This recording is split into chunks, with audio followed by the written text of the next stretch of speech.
क्या कभी किसी घर के खाली मैदान में पूरा का पूरा वाटर पार्क बनाने के बारे में सोचा गया है? मतलब एक ऐसा प्रोजेक्ट जो इंडिया के किसी भी क्रिएटर ने न कभी किया है और ना ही कभी करने के बारे में सोचा है। एक असली टाइटानियम आर्मी लेवल का पार्क। इस विशाल निर्माण प्रोजेक्ट की शुरुआत ही इसी क्रेजी और बेखौफ विजन के साथ होती है। आज के इस डीकोड सेशन में एक ऐसे ब्लूप्रिंट का विश्लेषण किया जाएगा जो पूरी तरह से ऊर्जा और थोड़े से पागलपन से भरा हुआ है। ये कोई छोटा मोटा काम नहीं है, बल्कि भारत का सबसे बड़ा पर्सनल वाटर पार्क बनाने की तैयारी है। तो चलिए बिना किसी देरी के इस मास्टर प्लान में गोता लगाते हैं और देखते हैं कि ये सब असल में कैसा दिखने वाला है। इस विशाल प्रोजेक्ट को समझने के लिए हम इसे 5 हिस्सों में बांटेंगे। पहला, ग्रैंड वाटर पार्क विजन, फिर मैसिव पूल ब्लूप्रिंट, उसके बाद एक्सट्रीम स्लाइड्स और अट्रैक्शंस, फिर बात करेंगे एक्सकवेटर्स के साथ असली खुदाई की, और अंत में ऑडियंस आइडियाज और अगले कदम। तो सबसे पहले बात करते हैं भाग 1 की, the grand water park vision.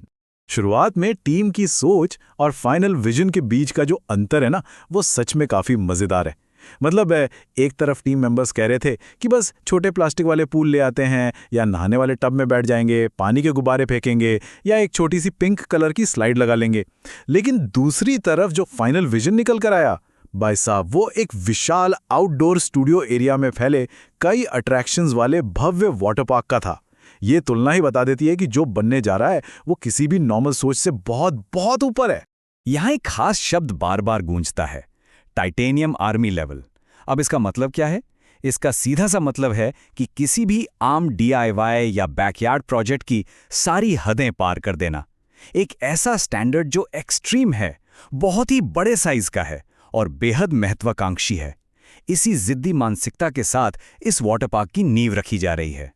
अब आगे बढ़ते हैं भाग 2 की तरफ, द मैसिव पूल ब्लूप्रिंट, यानी इस पूरे प्रोजेक्ट का मेन लैंडिंग जोन। इस पूरे मास्टर प्लान के बिल्कुल बीचों बीच एक नंबर है जो दिमाग घुमा देता है, 30 बाय 30 फीट। ये इस सेंट्रल पूल का डायमेंशन है, और यकीन मानिए ये कोई आम पानी का गड्ढा नहीं है, बल्कि एक विशाल एरिया है जहां हर एक स्लाइड और अट्रैक्शन आकर खत्म होगा। इसका स्केल ही डराने वाला है। और सिर्फ लंबाई चौड़ाई ही बड़ी नहीं है, इसकी गहराई है पूरे 9 फीट। जी हाँ, 9 फीट।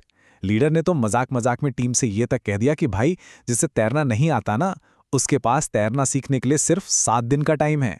मतलब ये प्रोजेक्ट एक असली रियल लाइफ वाटर पार्क का फील देने के लिए ही डिजाइन किया गया है। चलिए अब आते हैं भाग 3 पर, extreme slides and attractions. Pool तो बन गया, लेकिन उसमें छलांग कैसे लगाएंगे? यहाँ 3 बिल्कुल अलग और खतरनाक स्लाइड डिजाइन्स की प्लानिंग है। पहली है मेन रूफ स्लाइड, जो 8 फीट चौड़ी है और सीधे 20 फीट की ऊंचाई से, यानी छत से लॉन्च होगी। दूसरी है पाइप स्लाइड, जो 30 फीट लंबी और पूरी तरह से बंद घुमावदार ट्यूब जैसी होगी।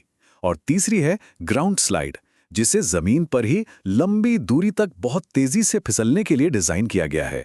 और इस ग्राउंड स्लाइड की बात करें तो इसका टारगेट सुनकर रोंगटे खड़े हो जाएंगे, 50 किलोमीटर प्रति घंटा। ये बिल्कुल सच है। इस स्पीड तक पहुंचने के लिए एक खास मैकेनिज्म तैयार किया जाएगा ताकि जमीन पर फिसलने वाले को एक रॉकेट जैसी रफ्तार मिल सके। सिर्फ स्लाइड्स ही नहीं, सीधे छलांग लगाने के लिए भी जंपिंग प्लेटफॉर्म्स का पूरा एक टियर सिस्टम डिजाइन किया गया है। बिगिनर्स के लिए 5 फीट, थोड़े हिम्मती लोगों के लिए 10 फीट और सबसे एक्सट्रीम 15 फीट का प्लेटफॉर्म। और मजाक में यह भी कहा गया कि यह 15 फीट वाला प्लेटफॉर्म विक्रम जैसे सबसे बहादुर टीम मेंबर्स के लिए ही रिजर्व रखा गया है। इस पूरे सेटअप में कुछ और भी क्रेजी चीजें शामिल हैं, जैसे एक ओवरहेड जिप लाइन जो पार्क के एक कोने से दूसरे कोने तक जाएगी। इसके अलावा एक आर्टिफिशियल रेन डांस रूम भी होगा, जो तेज गर्मियों में भी एकदम मॉनसून वाला फील देगा। और मजेदार बात यह है कि ये सारे अट्रैक्शंस फाइनली उसी बीच वाले विशाल पूल में आकर मिलेंगे। अब बात करते हैं भाग 4 की, ब्रेकिंग ग्राउंड विद एक्सकेवेटर्स, यानी कागजी प्लान से निकलकर असली मिट्टी और कीचड़ वाला काम। तो पहले दिन जमीन पर काम की शुरुआत एकदम एक्शन पैक तरीके से हुई। सबसे पहले मिट्टी पर सफेद पाउडर से सारे आउटलाइंस बनाई गईं। फिर टाइम बचाने के लिए एक नहीं बल्कि 2-2 भारी JCB मशीनों को एक साथ मैदान में उतार दिया गया। और टारगेट था जमीन के नीचे पानी निकलने से ठीक पहले तक की अधिकतम सुरक्षित गहराई तक खुदाई करना। और खुदाई के बाद गहराई नापने का तरीका तो एकदम ही अलग लेवल का था। यहां कोई मेजरिंग टेप नहीं, बल्कि चमन स्केल का इस्तेमाल हुआ। मतलब टीम ने चमन नाम के एक मेंबर को उस ताजे खुदे हुए विशाल गड्ढे के अंदर खड़ा कर दिया और सच में चमन के सामने वो मिट्टी की दीवारें किसी पहाड़ जैसी लग रही थी। ये तरीका इस प्रोजेक्ट के असली साइज को बखूबी समझा देता है। फाइनली बात करते हैं भाग 5 की, audience ideas and next steps. अगर इस पूरे मास्टर मैप को एक साथ देखा जाए तो सेंटर में विशाल 30 बाई 30 का पूल, छत से आती स्लाइड्स, 50 की स्पीड वाली ग्राउंड स्लाइड, किनारों पर जिप लाइन, रेन रूम और 15 फीट तक के जंपिंग प्लेटफॉर्म्स, सब कुछ है। लेकिन इस ब्लूप्रिंट के किनारों पर कुछ खाली गोल घेरे हैं जिन्हें अभी तक मार्क नहीं किया गया है।